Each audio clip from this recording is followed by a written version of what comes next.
सीधा रुख करते हैं मध्य प्रदेश के उपचुनाव से आ रही बड़ी खबर का रुख करेंगे दतिया का, जहां पर त्रिकोणीय मुकाबला लगातार जारी है।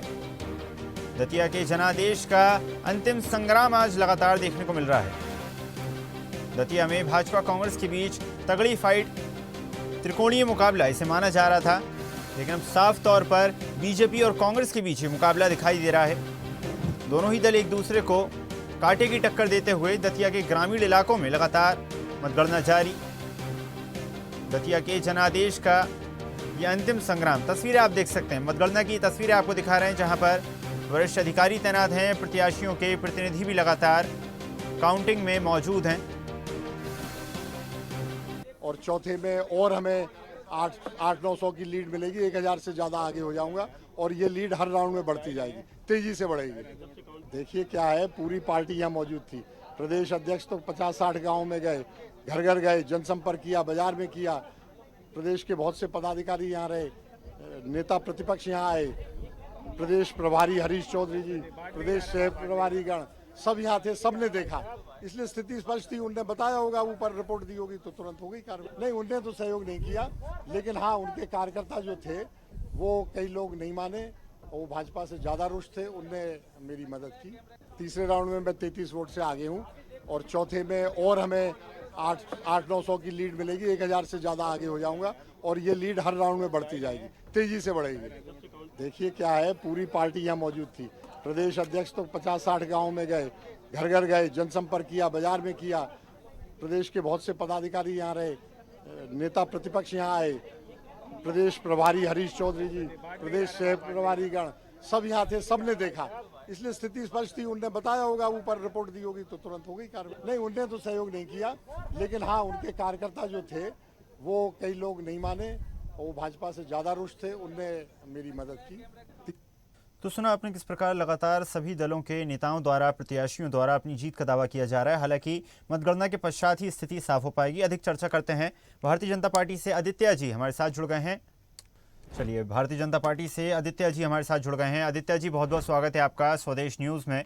और जिस प्रकार के कयास लगाए जा रहे थे, जिस प्रकार के दावे किए जा रहे थे कि भारतीय जनता पार्टी बेहतर प्रदर्शन करेगी, और उसी प्रकार के कुछ दृश्य दिखाई दे रहे हैं। हालांकि शुरुआती काउंटिंग है, आगे स्थिति बदल भी सकती है, लेकिन अभी के जो रुझान है उसमें भारतीय जनता पार्टी लगातार बढ़त बनाते हुए और अपने दावों के नज़दीक जाते हुए। जी देखिए, हम पहले ही बोल चुके हैं। हेलो जी, बिल्कुल बताइए। हम पहले ही बोल चुके हैं कि दतिया की जनता का आशीर्वाद इस बार भारतीय जनता पार्टी को मिलने जा रहा है। मां पीताम्बरा का आशीर्वाद भारतीय जनता पार्टी को मिलने जा रहा है। और कांग्रेस की टूट, भारी प्रत्याशी, भ्रष्टाचार के आरोप, इन सब के से दतिया की जो जनता है वो उब चुकी है। और इस बार दतिया की जनता ने पूरा मन बना लिया कि भारतीय जनता पार्टी को जिताना है। और इस बार आप यकीन रखिए कि भारतीय जनता पार्टी दतिया जीतकर दतिया के अंदर जो विकास के कीर्तिमान स्थापित करेगी, वो कांग्रेस ही कभी सपने में भी नहीं सोच सकते कि इस तरह का विकास भी कहीं हो सकता है। और रही बात कांग्रेस की, तो जीतू पटवारी जी खुद कांग्रेस को संभाल नहीं पा रहे हैं। कल उनके घर पे इंदौर में जो इंदौर के शहर अध्यक्ष हैं चिंटू चौक से, और पिंटू जोशी जी के बीच में मारकूटी हो गई। नगर का अध्यक्ष चेयर उठा के पिंटू जोशी को मार रहे हैं और बचाव कर रहे हैं जीतू पटवारी जी, उनकी सुन नहीं रहा है कोई। तो इस तरह के संगठन की जो है जनता को जरूरत नहीं है, और जनता इसी चीज को साबित करेगी कि इस तरह का जो संगठन है, जो देशद्रोही विचारधारा का समर्थन करते हैं, देश को तोड़ने का, देश को जलाने का प्रयास करते हैं, साजिशें करते हैं, भ्रष्टाचार करते हैं, जनता से झूठ बोलते हैं, इस तरह के लोगों का अब राजनीति के अंदर कोई स्थान नहीं बचा है। और ये जो चुनाव है, दतिया का चुनाव, इस चीज का परिणाम रहेगा और एक संदेश रहेगा कि कांग्रेस के लिए भी, कि अब आगे से आपकी दाल कहीं पे भी नहीं गलेगी, पूरे देश में कहीं नहीं गलेगी। जी आदित्य जी, लौटूंगा आपके पास में। एसोसिएट एडिटर अरविंद सिंह चौहान जी लगातार हमारे साथ दतिया से बने हुए हैं। अरविंद जी, किस प्रकार की अपडेट अब आप वहां पे देख पा रहे हैं, और जिस प्रकार के कयास लगाए जा रहे थे, हालांकि शुरुआती रुझान थे कि भारतीय जनता पार्टी लगातार बढ़त बना रही है और ये बढ़त लगातार वक्त के साथ बढ़ती जा रही है। जी बराबर शुरुआती दौर ही भाजपा के लिए अच्छा रहा और 1000 से ज्यादा से वोटों से लीड जिस तरीके से भाजपा ने दी। हालांकि बीच में कांग्रेस फिर मुकाबले में आ गई थी और कांग्रेस ने बढ़त दी थी, लेकिन अभी भी कुछ भी कहना ज्यादा जल्दबाजी होगी। थोड़ा और हमें इंतजार करना उसके बाद स्थिति स्पष्ट हो जाएगी कि दतिया ने अपना चित्र चुना है। जिस तरीके से बराबर दावे किए जा रहे हैं, कांग्रेस अपना दावा कर रही है, भाजपा अपना दावा कर रही है, और एक तरफ देखा जा रहा था कि त्रिकोणीय मुकाबला यहाँ पर होने की संभावना है, लेकिन ऐसा कोई नजर नहीं आ रहा। दामोदर यादव जिस तरीके से जातिगत राजनीति कर रहे थे, उन्हें जनता ने बिल्कुल नकार दिया है, और ये बिल्कुल अनुमान लगाया जा रहा था कि ये बहुत ज्यादा वोट काटेंगे, और वो हुआ भी है।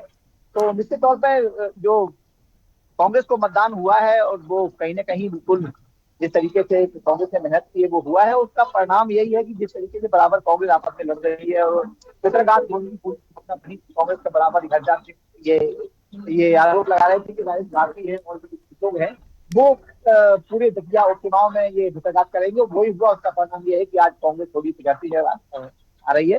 लेकिन अभी कुछ भी कहना जल्दबाजी होगी ईसा, कुछ ही देर बाद स्थिति स्पष्ट हो जाएगी कि दतिया ने अपना टिकट भी किसे चुना होगी।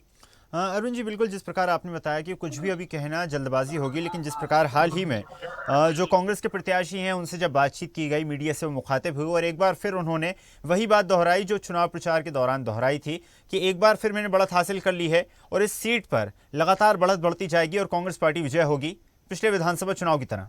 किस तरह देखते हैं आप उनके इस बयान को? देखिए, ये जो ग्रामीण इस बार का कहीं भी कोई भी उपचुनाव होता है देश में या प्रदेश में, कहीं भी उपचुनाव होता है तो वहाँ का मतदाता साइलेंट होता है। जब अभी हमने बहुत सारे लगभग 15 दिन से हमारे प्रदेश न्यूज की टीम भी बराबर दतिया के उपचुनाव के बारे में बराबर कवरेज किया, और देखा कि गाँव का मतदाता है और जो शहर का मतदाता, दोनों के मतदाताओं में थोड़ा सा फर्क है। गाँव का मतदाता बिल्कुल बोलने को तैयार नहीं है, उसकी सड़क बिजली पानी की समस्या है, तो वहीं जो शहरी मतदाता उसकी सुरक्षा की समस्या को लेकर वो उसने मतदान किया है। और ये आप देखेंगे जिस तरीके से बराबर कहा जा रहा था कि कांग्रेस बिल्कुल पीछे रहेगी, बहुत बहुत ज्यादा पीछे रहेगी, ऐसा कुछ नहीं है। बराबर यहाँ पर आप जितने भी अभी राउंड हुए हैं उसमें कांग्रेस और भाजपा तो साथ साथ चल रही है, ज्यादा अंतर नहीं है। कोई भी एक भी राउंड में ये बराबरी कर लेंगे, लेकिन जिस तरीके से अनुमान लगाया जा रहा है कि भाजपा विजय होगी, और यहाँ पर तो कांग्रेस ने उसके दावों को नकार दिया है। उसका कहना है कि आगे वाले कुछ और भी जो राउंड बचे हैं उसमें कांग्रेस कमबैक करेगी, तो देखना यह है कि कुछ ही देर बाद स्पष्ट हो जाएगा। बिल्कुल अरविंद जी, और जिस प्रकार जिस दिन मतदान किया जा रहा था, अरविंद जी जिस दिन मतदान किया जा रहा था उस दिन भी हमने मतदाताओं से चर्चा करने की कोशिश की थी। कुछ मतदाताओं के अंदर असंतोष भी देखने को मिला था। उनका ये कहना था हाल ही में 2023 में उन्होंने मतदान किया और एक बार फिर वही मतदान करवाया जा रहा है, तो कहीं ना कहीं इस असंतोष का फायदा या नुकसान भी किसी दल को मिल सकता है। देखिए, उपचुनाव में अक्सर क्या होता है, विक्टिम कार्ड खेला जाता है, लेकिन इस बार जो उपचुनाव में जिस तरीके से राजेंद्र भारती का जो ये विधायकी निष्कासित हुई है उससे विक्टिम का कोई नहीं है। साफ तौर पर जिस तरीके से कोर्ट के माध्यम से उन्हें ये सजा मिली है, तो इसके चलते कहीं ना कहीं ये माना जा रहा था कि जो मतदाताओं में थोड़ा सा रुझान ये होगा कि हाँ भाई, राजेंद्र भारती को एक बार जिताया गया, दोबारा फिर भी कांग्रेस को जिताया जाए। लेकिन यहाँ की जो स्थिति है अलग है, और यही वजह है कि कांग्रेस यहाँ पर कमबैक की स्थिति में नजर आ भी रही है और नहीं भी, क्योंकि अभी बराबर यहाँ मतगणना जारी है और मतगणना के दौरान दोनों दल, कभी कांग्रेस पीछे हो जाती है तो कभी भाजपा पीछे हो जाती है। तो साफ तौर पर कुछ ही देर बाद ये स्पष्ट हो जाएगा कि यहाँ के मतदाताओं ने अपना प्रतिनिधि कैसे चुना है। लेकिन साफ तौर पर जिस तरीके से भाजपा ने मेहनत की है तो रिजल्ट आने लाजमी भी है। लेकिन साथ में कांग्रेस में जितना वितरघात हुआ है, इतनी वितरघात की उम्मीद नहीं थी। आप देखेंगे 20 साल से कांग्रेस सरकार में नहीं, इसके बावजूद भी आपस में ये लोग लड़ रहे हैं, और लड़ किस बात कर रहे हैं ये शायद कांग्रेस वालों को खुद ही पता नहीं है। तो कहीं ना कहीं जिस तरीके से अगर ये बराबर आपस में लड़ाई झगड़ा करते रहे और मनमुटाव होता रहा, तो आप तय मान लीजिए नुकसान पार्टी को होना है, कांग्रेस को होना है, और कांग्रेस कमबैक करना मुश्किल नजर आ रहा है जब तक एक एकजुटता के साथ चुनाव मैदान में नहीं होंगे। आपने देखा होगा कि भाजपा में जब नरोत्तम मिश्रा का टिकट काटा गया और टिकट अभ्यास तिवारी को दिया गया, तो यहाँ पर कितना उपद्रव हुआ, लेकिन कुछ ही 24 घंटे के बाद पूरे मामले को शांत कर लिया गया। ये चूंकि मैनेजमेंट होता है भाजपा का, भाजपा ने सभी को शांत किया, सभी को मनाया, जो रूठे थे उन्हें मनाया, उनकी कोई शिकवा शिकायत थी वो भी दूर की गई। लेकिन कांग्रेस में ऐसा नहीं हो पाता है। कांग्रेस के जो दल है बराबर कहीं न कहीं रूठते नजर आ रहे हैं। अवधेश नायक है, राजेंद्र भारती ने बराबर स्टेटमेंट दी है, इसलिए उन्हें निष्कासित किया गया। तो ये दोनों दलों में ये बेसिक फर्क है कि एक संगठन चुनाव लड़ रहा है, वहाँ घनश्याम सिंह बड़े सज्जन आदमी हैं, और यही वजह है कि सज्जन आदमी होने की वजह से उन्हें वो अभी टक्कर भी दे पा रहे हैं। अगर कोई आम आदमी होता तो शायद इतना भी न देखता। तो ये दोनों दलों की अपनी अपनी रणनीति होती है, अपनी अपनी राजनीति होती है। भाजपा पूरी ताकत से चुनाव लड़ती है, पूरा संगठन चुनाव लड़ता है, एक बूथ कार्यकर्ता से लेकर और टॉप मैनेजमेंट तक पूरे। आप देखें मुख्यमंत्री डॉक्टर मोहन यादव भी यहाँ आए, उन्होंने उद्गुआ में और उपराय में सभाएं की। इसके साथ अगर बात करें आजाद समाज पार्टी, उनके चंद्रशेखर आजाद यहाँ पर आए हुए थे, लेकिन उन्होंने बस जातिगत राजनीति की। उन्होंने सवर्णों को कहा हमें वोट उनका नहीं चाहिए, हमें ठाकुरों का, पंडितों का, किसी का वोट नहीं चाहिए, हम तो बस दलितों के वोट के माध्यम से यहाँ चुनाव जीतेंगे। तो जब जातिगत राजनीति होती तो उसमें समाज का भला नहीं होता। लेकिन कांग्रेस और भाजपा दोनों बहुत ताकत से चुनाव लड़े हैं। बस कुछ ही देर बाद परिणाम आ जाएगा कि यहाँ दतिया में कौन विधायक बनने वाला है। लेकिन साफ तौर पर जिस तरीके से भाजपा ने चुनाव लड़ा है वो निश्चित तौर पर काबिल तारीफ है। जी बिल्कुल, लौटेंगे अरविंद जी आपके पास। भारतीय जनता पार्टी से आदित्य दीक्षित जी लगातार हमारे साथ बने हुए हैं। आदित्य जी सुन पा रहे हैं आप? आदित्य जी, जिस प्रकार माना जा सकता है एक बार फिर Bharatiya Janata party damage control के मामले में प्रथम स्थान पर है। असमंजस की स्थिति भारतीय जनता पार्टी में भी देखने को मिली जब टिकट का वितरण किया गया, कांग्रेस पार्टी के अंदर भी देखने को मिल रही है। लेकिन भारतीय जनता पार्टी ने डैमेज को कंट्रोल कर लिया, कांग्रेस पार्टी कहीं ना कहीं पीछे रह गई, जिसका खामियाजा इस चुनाव में कांग्रेस पार्टी को देखने को मिल रहा है। बिल्कुल, आप जैसे देखेंगे कि कल भारती जी को सस्पेंड कर दिया कांग्रेस से। तो ये सस्पेंशन जो कल हुआ है, तो इस सस्पेंशन का जो एक्चुअल में जो कैलकुलेशन है, तो कैलकुलेशन क्या है? तो कैलकुलेशन यही है कि कांग्रेस के अंदरूनी उसमें जो इनने सर्वे किया, उस सर्वे में ये आया कि कांग्रेस चुनाव हार चुकी है और जो चुनाव हारी है उसके अंदर भीतरघात भी बहुत बड़ा वो आया भारती जी का। तो इसीलिए आनंद फानन में कल उन्होंने भारती जी को सस्पेंड किया। तो ये दिखाता है कि कांग्रेस अपनी हार मान चुकी है। कांग्रेस को पता है कि हम चुनाव हार रहे हैं। और अभी जैसा आप साथी वक्ता ने कहा कि चुनाव भाजपा ने लड़ा, पर ऑन ग्राउंड कांग्रेस कहीं पे भी दिखी नहीं चुनाव में। ना ही प्रदेश अध्यक्ष जीतू पटवारी जी पूरे टाइम दूसरे लोगों को सीखने में लगे रहे, लेकिन वो उनको सेध नहीं पाए। ना भारती जी को सेध पाए। अवधेश जी ने भी जो उनके साथ घूमे तो वो सिर्फ ऊपरी घूमे। और कांग्रेस का जो नीचे कोर जो कार्यकर्ता था, आप देखेंगे कि वो कोर कार्यकर्ता ने भी काम नहीं किया। काम तो दूर की बात है, वो रोड पे निकले तक नहीं। मतलब कि जनता तो बहुत दूर है, कार्यकर्ता ही नहीं निकले कांग्रेस के। उनको भी विश्वास नहीं रहा कांग्रेस के ऊपर। जीतू पटवारी जी का जैसे कि विरोध है पूरे मध्य प्रदेश के अंदर, 60-70% कांग्रेस जो कार्यकर्ता वो जीतू जी के विरोध में है और जीतू पटवारी जी के विरोध में। उसके बाद भी जीतू पटवारी जी चुनाव को संभाल नहीं पाए। दिग्विजय सिंह जी जिनके कहने पे इनको टिकट मिला, अपने वो दिग्विजय सिंह भी वहां से गायब हो गए, कोई बड़ा नेता वहां आया नहीं। जो जीतू पटवारी से उनकी ही टीम वहां जा रही थी, वो भी खाना पूर्ति कर रहे थे। आप देखेंगे कि वहां पे जो जब प्रदेश अध्यक्ष जा रहा है तो उनके साथ कार्यकर्ता नहीं, कितनी बड़ी बात है। तो कांग्रेस को ये पता है कि हम चुनाव हार चुके हैं। बस अब ये ठीक है, कह नहीं सकते मन से, मुंह से नहीं कह सकते सबके सामने कि हम चुनाव हार रहे हैं, लेकिन उन्होंने मान लिया है। और कल का जो इस्तीफा हुआ भारती जी का, ये इसका प्रत्यक्ष प्रमाण है कि कांग्रेस ने मान लिया है कि हम चुनाव हार चुके हैं। आदित्य जी, माना जा सकता है कि संगठन के साथ भारतीय जनता पार्टी जब आगे बढ़ती है तो सफलता उसे मिलती है, बेहतर प्रदर्शन करती है। लेकिन जिस प्रकार के आरोप लगातार कांग्रेस पार्टी द्वारा लगाए गए कि भारतीय जनता पार्टी का जो प्रत्याशी है वो बाहरी प्रत्याशी है, और कुछ तस्वीरें तो सामने आई जहां पर जीतू पटवारी और बीजेपी प्रत्याशी भी एक साथ एक वीडियो में नजर आए, जिसमें कांग्रेस पार्टी की तरफ से ये दावा खुले मंच से किया गया कि बाहरी प्रत्याशी को बीजेपी ने मैदान में उतारा है। देखिए, ये कितना बड़ा हास्यप्रद और दुर्भाग्यपूर्ण बयान है कांग्रेस का। ये सिर्फ लोगों को भ्रमित करने के लिए ऐसा बोल रहे हैं। जो आशुतोष तिवारी जी हैं, वो वहाँ के क्षेत्रीय हैं, वहाँ से जिलाध्यक्ष रह चुके हैं, संगठन मंत्री रह चुके हैं, है ना, प्रचारक रह चुके हैं। तो वो भारी नहीं है, भारी तो कांग्रेस का प्रत्याशी है जो शेवड़ा से चुनाव हार चुके हैं।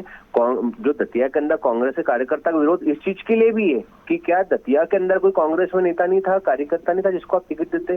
शेवड़ा से हारे हुए एक प्रत्याशी को आप दतिया में लाके लड़ा रहे हो, तो जनता में ये मैसेज भी गया कि क्या दतिया के अंदर कोई व्यक्ति नहीं था जो दतिया से लड़ ले चुनाव। मतलब इनके पास में एक नेता भी नहीं था दतिया से कि इनको बाहर से हारा, और वो भी हारा हुआ प्रत्याशी, उसको लाके यहाँ चुनाव लड़ाया। तो वो भी दतिया की जो जनता है उनके गले नहीं उतरी, और वो भी एक इनके लिए माइनस पॉइंट है।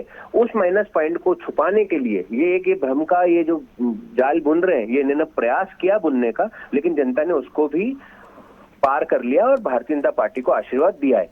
तो ये इस तरह एक्चुअल में कांग्रेस के पास ना विजन है ना कोई बात है। जीतू पटवारी जी को मैं चैलेंज करता हूं अभी इस वीडियो के माध्यम से, इस डिबेट के माध्यम से, कि जब वो युवा के मंत्री थे कमलनाथ सरकार में, तो वो किसी दिन बताए मीडिया में आके कि जब मैं मंत्री था तो मैंने युवाओं के लिए ये काम किया, मैंने एजुकेशन के लिए ये काम किया, उनके पास में कुछ भी रिपोर्ट कार्ड नहीं है, कुछ भी नहीं किया उन्होंने 1.5 साल में, क्योंकि उनके पास विजन ही नहीं है। तो ऐसे विजन लेस नेता कैसे कांग्रेस को चलाएंगे और कैसे क्या करेंगे? तो सिर्फ उनके पास एक ही है, झूठ बोलो, साजिश करो, भ्रम फैलाओ, बस यही आधार उनके पास बचा है। बाकी उनके पास जनता को बताने के लिए कुछ भी नहीं है। आदित्य जी, इस उपचुनाव के सबसे चर्चित नाम की बात करते हैं, डॉक्टर नरोत्तम मिश्रा। जब उनको टिकट नहीं दिया गया तो कार्यकर्ताओं के अंदर असंतोष देखा गया, कार्यकर्ता प्रदर्शन भी करते नजर आए। एक बड़ा vote bank doctor Narottam Mishra का लगातार दतिया में मौजूद है, कार्यकर्ताओं की बड़ी संख्या में वहां पर एक बड़ी टीम है। क्या लगता है आपको, उनके टिकट कटने के बाद जब दूसरा प्रत्याशी मैदान में उतारा गया, क्या भरोसा है कि उन सभी कार्यकर्ताओं को, उन सभी मतदाताओं को संतोष हुआ होगा और वो एक बार फिर बीजेपी पर भरोसा जताएंगे? देखिए, यही भारतीय जनता पार्टी की खूबसूरती है। हमारा विचार ही ये है कि हमको राष्ट्र सेवा के लिए काम करना है और बलिदान के लिए और त्याग के लिए हमेशा तत्पर रहना है, चाहे वो राष्ट्र के लिए हो, चाहे वो संगठन के लिए। क्योंकि नरोत्तम मिश्रा जी के कार्यकर्ताओं को आस थी कि नरोत्तम मिश्रा चुनाव लड़ेंगे। पार्टी ने टिकट किसी कारणवश दूसरे कार्यकर्ता को दे दिया, ठीक है, दूसरे कार्यकर्ता को दे दिया। तो नरेंद्र, जो हमारे नरोत्तम मिश्रा जी थे, हमारे वरिष्ठ नेता हैं, उनका आप त्याग देखिए। उन्होंने एक बार भी पार्टी के विरोध में एक शब्द नहीं बोला। एक शब्द अगर बोला हो तो आप जो बोले वो कार्यकर्ता है, तो उनकी भावनाएं रहती है। तो वो उस टाइम पे थोड़े से उद्वेलित हो गए थे, लेकिन जब बाद में उनको समझ आई और नरोत्तम जी ने समझाया कि संगठन सर्वोपरि, संगठन का जो आदेश होगा उसका पालन करेंगे, संगठन को मजबूत करेंगे और देश को मजबूत करेंगे, मध्य प्रदेश को मजबूत करेंगे हम, इसलिए राजनीति में। तो उसी विचारधारा के साथ में आज आप देखिए, हर बूथ लेवल पे, रोड लेवल पे, हर मोहल्ले गली में हमारे वही कार्यकर्ता पूरे प्राण से लगे पूरे चुनाव के अंदर। खाना खाने तक घर नहीं गए और रोड पे रहे हमारे एक कार्यकर्ता ऐसा नहीं, कांग्रेस को एक मुद्दा ऐसा नहीं मिला कि एक कार्यकर्ता हमारे घर पे बैठा है। और नरोत्तम मिश्रा जी पूरे टाइम ऐसा चुनाव लड़ा उन्होंने जैसा कि खुद चुनाव लड़ रहे थे।